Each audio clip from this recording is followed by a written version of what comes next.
जी sir, ये शायद जुर्माने का प्रावधान इसीलिए रखा गया है कि कोई भी हेरा फेरी ना कर पाए और सिस्टम हाँ ट्रांसपेरेंट जी, रहे, क्योंकि कई बार ये देखा बिल्कुल। गया गवर्नमेंट रूल तो ला देती है या आरबीआई गाइडलाइन तो जारी कर देता है, बट उसको लोग फॉलो नहीं करते हैं। तो शायद ये इसलिए किया गया है कि आप पेनल्टी से तो जरूर डरोगे, कम से कम ऐसे नहीं मानोगे तो पेनल्टी से तो मानोगे ही, क्योंकि हमारे देश में लोग जुर्माना पेनल्टी तभी मानते हैं जब उनको लगता है कि नहीं मेरी जेब से कुछ निकल के जाएगा। तो सर दूसरी बात करते हैं, जीएसटी मुझे लगता है क्लियर हुआ होगा। सर एक जो सबसे बड़ा अहम बदलाव होने वाला है, चूंकि नया फाइनेंशियल ईयर आ रहा है 1 अप्रैल से, तो इनकम टैक्स के नियमों में बदलाव आ रहा है। ऐसे हाँ जी, बजट के टाइम पे सर ने मतलब निर्मला सीतारमन जी ने साफ कर किया था कि 5 लाख के दायरे को बढ़ा के 7 लाख को बढ़ा के 12 लाख कर दिया था। तो उससे एक बड़ा tax based system new regime में सिस्टम में चेंज होने वाला है। तो सर 1 अप्रैल से क्या क्या बदलाव होंगे इसमें जरा बताइए सर।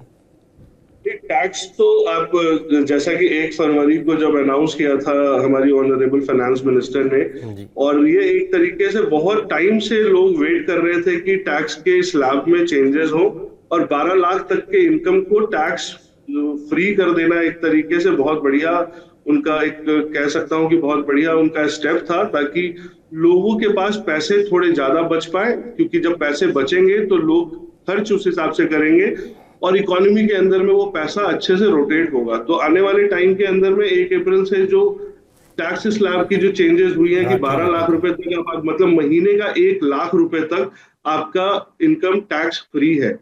इसका फायदा बहुत अलग अलग एस्पेक्ट पे होगा, जैसे मैंने बोला कि कंज्यूमर खर्च करने में अब हिचकेगा नहीं, जी और उसके बाद जो उनके घर लेने की या उनके आगे अपने जो उनका सपना है अपना घर लेने का, उसमें भी बहुत पॉजिटिव इम्पैक्ट इसका आने वाला है। क्योंकि कई ऐसे भी लोग थे जो लो इनकम के वजह से अपने बड़े घर के सपने को या अच्छे घर के सपने को पूरा नहीं कर पा रहे थे। अब अगर जिनकी इनकम 1 लाख है और फैमिली में और भी अर्निंग मेंबर है, उन सबके इनकम को ऐड करके एक घर भी आप अच्छे तरीके से प्लान करते हो। और जी इसमें रेपो रेट भी अभी अगर आपको तो आइडिया होगा, अभी गवर्नमेंट ने रेपो रेट भी 25 पैसे घटाए हैं, तो होम जी लोन के दरें भी उसके अंदर में घटे हैं। 8.20 से 8.35 के बीच में अभी एक अच्छे सिविल स्कोर होल्डर को होम लोन का रेट ऑफ इंटरेस्ट मिल रहा है। तो ये जो टैक्स स्लैब में चेंजेस हुए हैं, ये कंज्यूमर के लिए अच्छा है, वो उनकी स्पेंड कैपेसिटी को बढ़ाएगा, और वो पैसा अल्टीमेटली इकोनॉमी में ही रिवॉल्व होगा, रोटेट होगा, जिसका फायदा गवर्नमेंट को भी मिलेगा। जी सर, ये अपने आप में एक मास्टर स्ट्रोक है, क्योंकि जिस दिन बजट आया था उस दिन भी हम लोगों ने एक शो किया था, तो पूरी जो मतलब जितनी भी आम जनता थी देश की, सबको इसी का इंतजार था कि टैक्स स्लैब में बदलाव हो या फिर टैक्स स्लैब बढ़े। सर दूसरा एक इसमें है कि दो चीज़ें बदलने वाली है, एक तो ये टैक्स स्लैब वाली बात आ गई, दूसरा है कि नया इनकम टैक्स बिल जो गवर्नमेंट ने बजट के कुछ दिन बाद प्रपोज किया था। तो सर उसमें आपको लगता नहीं कि एक बहुत बड़ा बेस नए रिजीम में अपने आप ही शिफ्ट हो जाएगा? तो इससे सरकार की, जैसा आपने बताया कि सरकार की स्पेंडिंग बढ़ेगी, सरकार की आमदनी बढ़ेगी, क्योंकि लोग ज़्यादा खर्च कर पाएंगे, तो ऑब्वियस सी बात है लोन ज़्यादा लेंगे, घर ज़्यादा खरीदेंगे, स्पेंडिंग पावर बढ़ेगी। तो लेकिन सर नए टैक्स बिल से अभी भी कई लोगों में कन्फ्यूजन है कि इस बिल में होगा क्या। तो सर उसको थोड़ा बताएंगे, न्यू इनकम टैक्स बिल से क्या फ़ायदा मिलेगा? देखिए, पुराना टैक्स बिल 1965 के बाद गवर्नमेंट ने इस बार लगभग चेंज किया है, और इसका फाइन प्रिंट अभी 1 तारीख के बाद एग्जैक्टली रूपरेखा समझ में आएगा। लेकिन ये जरूरी था कि पुराने टैक्स बिल को चेंज करके नए टैक्स बिल, नए टैक्स रिजीम जिसको हम कह रहे हैं, वो लेकर के आए, ताकि अभी जो ओल्ड रिजीम है उसके अंदर में अलग अलग बेनिफिट्स थे, लेकिन टैक्स स्लैब की एक सीमित उसमें विकल्प था। लेकिन अब गवर्नमेंट ने इस विकल्प को अच्छे दायरों में खोल दिया है, और आने वाले टाइम में न्यू टैक्स रिजीम ही ज्यादा बेनिफिशियल होगा किसी भी टैक्स पेयर्स के लिए। और जी वो चाहते भी हैं कि ज्यादा से ज्यादा लोग न्यू टैक्स रिजीम को ही अब आगे फॉलो करें। जी सर, जो बेस बढ़ाई गई है, बेस बढ़ाने का मकसद यही था कि लोग ज़्यादा से ज़्यादा न्यू रिजीम में आएँ, और उसका असर दिखना बिल्कुल। भी शुरू हुआ है। क्योंकि अब आपके पास ऐसा भी है, थोड़ा सा एक कन्फ्यूजन लोगों के मन में है कि अगर मैं न्यू रिजीम में चला जाता हूं तो ओल्ड रिजीम में कैसे जाऊंगा, जो कि सरकार ने साफ कर दिया था कि एक बार आपने ऑप्शन चुन लिया तो आप फिर पुराने में नहीं जा पाएंगे। लेकिन सर वही बात आती है कि क्या आप पुराने रिजीम से न्यू रिजीम में शिफ्ट कर पाएंगे या फिर ऑटोमेटिक शिफ्ट हो पुराने जाएंगे आप? रिजीम से न्यू रिजीम में भी आप, आज तो आपके ऊपर अभी तो चॉइस जी दिया हुआ है पुराने जी जी रिजीम और न्यू रिजीम में। आप अपने एक चार्टर्ड अकाउंटेंट जो आपका टैक्स फाइलिंग करते हैं, उनके साथ बैठ के आप डिटेल में एक रूपरेखा देख सकते हैं कि आपका जी फायदा किसमें है।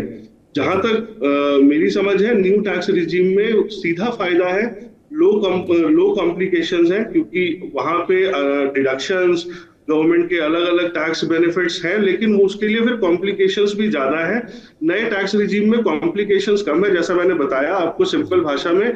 जिसकी आज की आमदनी महीने की 1 लाख रुपए की आ रही है उनके अकाउंट में, सिंपल भाषा में वो आज टैक्स उनको पे करने की कोई जरूरत नहीं है, यानी कि साल के 12 लाख रुपए की इनकम है। जी तो इस तरीके से न्यू टैक्स रिजीम ज्यादा सिंपल है, कोई कॉम्प्लिकेशन नहीं है, इजी टू अंडरस्टैंड है। आप अपने कंसल्टेंट चार्टर्ड अकाउंटेंट के साथ बैठ के आप चूज करो कि आपके लिए ओल्ड रिजीम बेनिफिशियल है या न्यू रिजीम बेनिफिशियल है। लेकिन आने वाले टाइम पे गवर्नमेंट यही चाह रही है कि न्यू टैक्स रिजीम को ही सही तरीके से सारे फॉलो करें।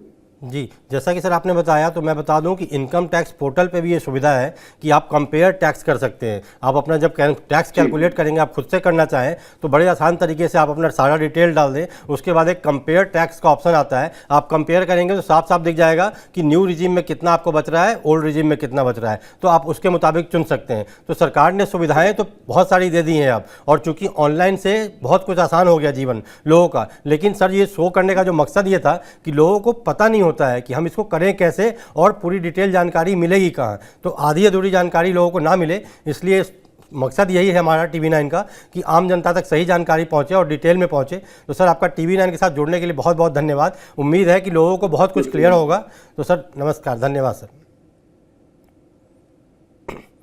तो ये थे एक्सपर्ट जिन्होंने बताया कि 1 अप्रैल से कई सारी चीज़ें बदलने वाली हैं, चाहे वो टैक्स सिस्टम हो, चाहे GST हो, चाहे UPI हो, चाहे आपका बैंकिंग अकाउंट हो। बस दिक्कत ये है कि लोग पैनिक क्रिएट कर देते हैं। तो UPI के बारे में आपको बताऊं कि ऐसा कोई UPI नंबर डीएक्टिवेट नहीं होना जा रहा है जो यूज़ कर रहे हैं। आप अगर यूज़ कर रहे हैं तो आपका नंबर अचानक से बंद नहीं हो जाएगा। वो केवल सरकार उन नंबरों को बंद कर रही है जिस पे कोई भी काम नहीं हुआ है, पिछले 3 महीने से ना कोई SMS आया है, ना कोई ट्रांजैक्शन हुआ है। तो आपको बिल्कुल भी घबराने की जरूरत नहीं है। और ऐसे ही तमाम ज़रूरी जानकारी के लिए देखते रहिए TV9। नमस्कार।